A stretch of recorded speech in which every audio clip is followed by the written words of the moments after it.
Hello दोस्तों, नमस्कार। स्वागत है आपका सक्सेस इन हिंदी अकेडमी में।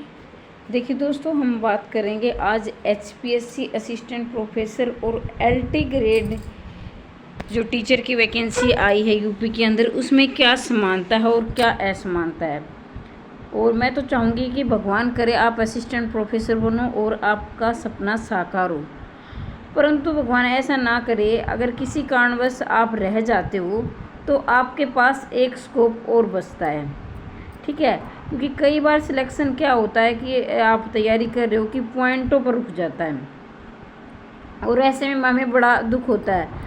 तो एक साथ कई नौकरियों की तैयारी आप कैसे कर सकते हो वो मैं बताऊंगी आपको।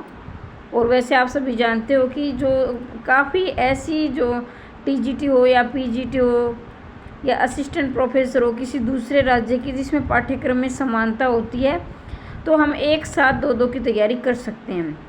अब कुछ अभ्यर्थी ऐसे होंगे, बहुत सारे ऐसे हैं जो मेरे पास कमेंट आते हैं कि मैम हम तो हरियाणा से हैं, तो हरियाणा में ही जॉब करना चाहते हैं। भाई सभी चाहते हैं अपने राज्य में नौकरी करना, लेकिन क्या है, जब अगर आपको नौकरी ही करना है तो आप कहीं भी प्राप्त कर सकते हो। और जो यूपी वाले हैं वो आपके बॉर्डर पर, यानी आपके दिल्ली से लगते स्थान पर भी आपकी जॉब दे देते हैं। तो मैं बात करती हूँ, अभी ये तो बात की बात हुई। देखो अब इसमें क्या है, वैसे मैंने कल की वीडियो में समझा दिया था, लेकिन मैं फिर भी कहना चाहूँगी क्योंकि उसमें वीडियो बहुत लंबी हो गई थी। अब ये छोटी वीडियो के द्वारा पूरा पाठ्यक्रम आपको समझाया जाएगा, ठीक है। तो ये देखिए, इसमें कितने पेपर होते हैं। इसमें होते हैं आपके 2 पेपर, और एचपीएससी असिस्टेंट प्रोफेसर में भी आपके 2 पेपर होते हैं, ठीक है। एक पेपर ये तो कहोगे नेट, तो वो एक अलग बात है। नेट जेआरएफ वाले ही असिस्टेंट प्रोफेसर में बैठते हैं, ये आप सभी जानते हैं जिसने अप्लाई किया है। लेकिन जो अप्लाई करना चाहता है, जो एलटी ग्रेड में अप्लाई किया है और यानी ऐसी हो सकता है कि वो चाहता है कि मैं असिस्टेंट प्रोफेसर बनूं, तो उसके लिए जानकारी भी हो सकती है। तो हो सकती है क्या है ये, तो देखिए उसमें भी क्या है, 2 पेपर होते हैं और इसमें भी 2 पेपर होते हैं नेट जेआरएफ के बाद। इसमें नेट जेआरएफ की ज़रूरत नहीं है, ना इसमें सीटेट की ज़रूरत है, ना एसटेट की ज़रूरत है। सिर्फ आपके पास क्या है, ये मैंने बता दिया था कल की वीडियो में, फिर भी 1 मिनट के लिए बता देती हूँ। +2 में आपके पास संस्कृत होनी चाहिए, और आपके जो बीए में यानी +2 का मतलब इंटर बोलते हैं ये, और जो ग्रेजुएशन में आपके पास हिंदी होनी चाहिए, या फिर 1 या 2 साल का यूपी में एक कोर्स होता है संस्कृत का, वो होना चाहिए। तो ये इसकी एजुकेशन है, और इसके साथ ही बीएड होना ज़रूरी है, ठीक है, बीए योग्यता है। अब मैं 2 पेपरों की बात करती हूँ। इसमें होते हैं 2 पेपर। पहला पेपर में देखो आप कुल अंक देखो, यहाँ 1 मिनट के लिए, ये लिखित पेपर का है। ये देखो पहला पेपर होगा आपका द्वितीय प्रश्न पत्र। इन्होंने ये क्या पहले वाला बाद में दे दिया, ये दे रखा है। तो इसमें क्या होगा आपके 100, यानी इसमें आपके होंगे यहाँ देखो 1 सेकंड के लिए, इसमें आपके होंगे 150 नंबर का, यानी कुल अंक आपके होंगे 150, जिसमें से 120 आपके होंगे पाठ्यक्रम से। ये दे रखे हैं पाठ्यक्रम, जो आपका जो विषय है आपका, यानी जो आपका ऐच्छिक विषय, मान लीजिए हिंदी है आपका, ठीक है, तो 120 नंबर वो हो गए। 30 नंबर होंगे आपके वैकल्पिक यानी सामान्य अध्ययन के। सामान्य अध्ययन में आपके जीएस आता है, ठीक है। 30 नंबर वो होंगे, यानी 30 प्रश्न आपके वो होंगे। समय 1 मिनट के लिए 30 माफ़ कीजिए भाई 30 प्रश्न होंगे ये, लेकिन क्या है, प्रत्येक प्रश्न 2 अंक का होगा। अब ध्यान दीजिए, आपके प्रश्न है 150, यानी 150 प्रश्न है। एक प्रश्न आपका है 2 नंबर का, तो आपके कितने हो गए, 300 अंक, यानी 300 आपके अंक हो गए। प्रश्न तो आपके 150 होंगे, लेकिन अंक कितने होंगे, 300 होंगे। एक प्रश्न 2 अंक का होगा, इस तरह ये, ठीक है। अब आपके पास निर्धारित कौन से हो गए, 300 अंक हो गए, ये लिख दिया उन्होंने। समावधि के समय है 2 घंटा। ये थोड़ा सा सोचनीय विषय है, क्योंकि इसके लिए समय ज़्यादातर 3 घंटे दिया जाता है 150 प्रश्नों के, लेकिन इन्होंने 2 घंटे दे दी। तो इसके लिए आपको प्रैक्टिस करनी पड़ेगी, और क्या है, समय इसमें बहुत कम दिया है, ठीक है। और इसमें क्या लिया जाएंगे, देखो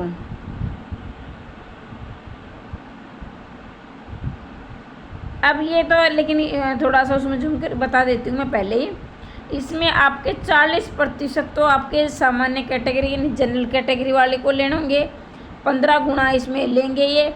जबकि HPSC में 4 गुना लिया जाता है, यहाँ 15 गुना लिया जाएगा, लेकिन कम से कम 40% सामान्य कैटेगरी के, बाकी कैटेगरी को 35% लेने होंगे। अब इसमें आप आ जाओगे तो उसके बाद क्या होगा, आपका दूसरा पेपर होगा, आपका कुल अंक 200 नंबर का होगा आपका, ठीक है। कुल अंक कितने 200 दिए हैं, जिसमें से आपके डिवाइड किए 20 प्रश्न आएंगे। अंक कितने होंगे 220 प्रश्न होंगे। तो ये 20% 10-10 में इन्होंने बांट दिए हैं, 10-10 में बांट दिए, ठीक है।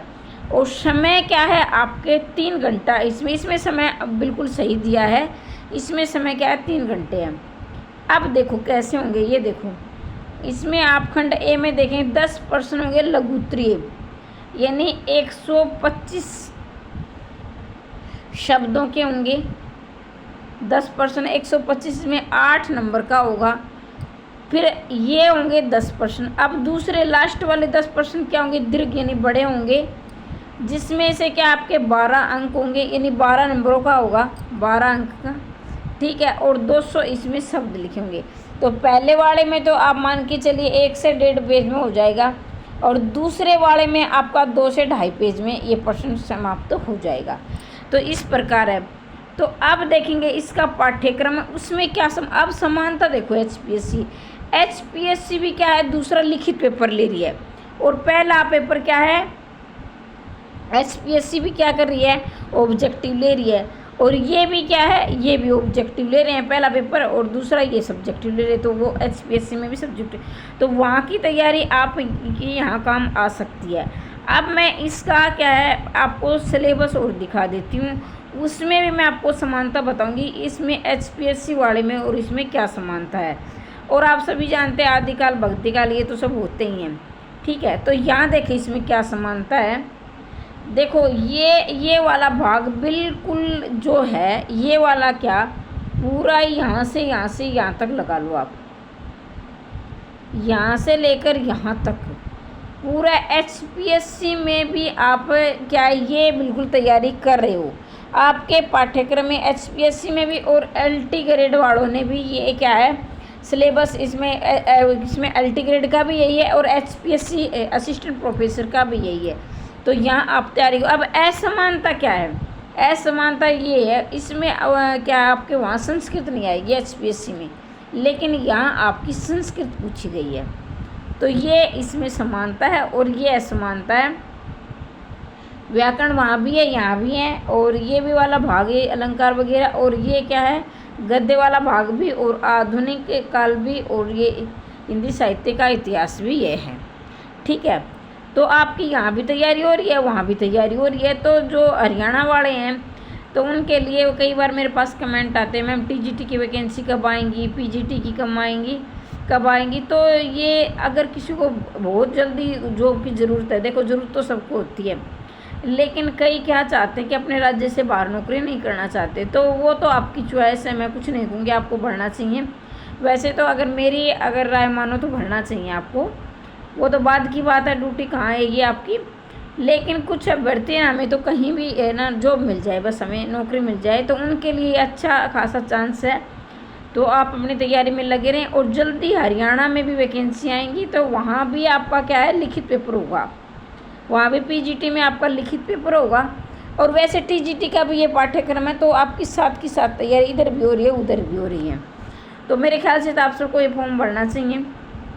वैसे आपकी मर्जी है कि आप कहाँ भरो, लेकिन है ना जो एक जॉब होने के बाद हमारा थोड़ा सा दिमाग भी ये होता है कि हम आगे के लिए, और दूसरी हम जल्दी पकड़ लेते हैं। लेकिन जब हमारे पास कुछ नहीं होता ना कोई भी जॉब, तो हमारा है वो, और बाकी कामों में भी यानी बाकी की तैयारी में भी आपका मन नहीं लगता है। तो मेरी तो यही राय है। मैं आपको वैकेंसी और दिखा देती हूँ कितनी है। वैसे तो मैंने कल की वीडियो में भी दिखा दिया था, लेकिन एक बार मैं दिखा देती हूँ। देखो ये पुरुषों के लिए 568 है, अब ये कहोगे मैम ये पुरुषों के लिए, तो क्या महिलाएं इसमें अप्लाई नहीं कर सकती? महिलाएं भी अप्लाई कर सकती हैं, ठीक है। ये कैटेगरी वाइज हैं, ये अलग अलग हैं, सबकी बांटी गई हैं। और इधर भी, और अगर कौन कौन भर सकता है, कौन कौन है, उम्र कितनी होनी चाहिए, बाकी की मैंने इसमें क्या है वीडियो बना दी है, कल वाली वीडियो भी आप देख लें। और अगर ये क्या है, ये महिलाओं के लिए है भाई, ये वाले क्या है 119 पद महिलाओं के लिए।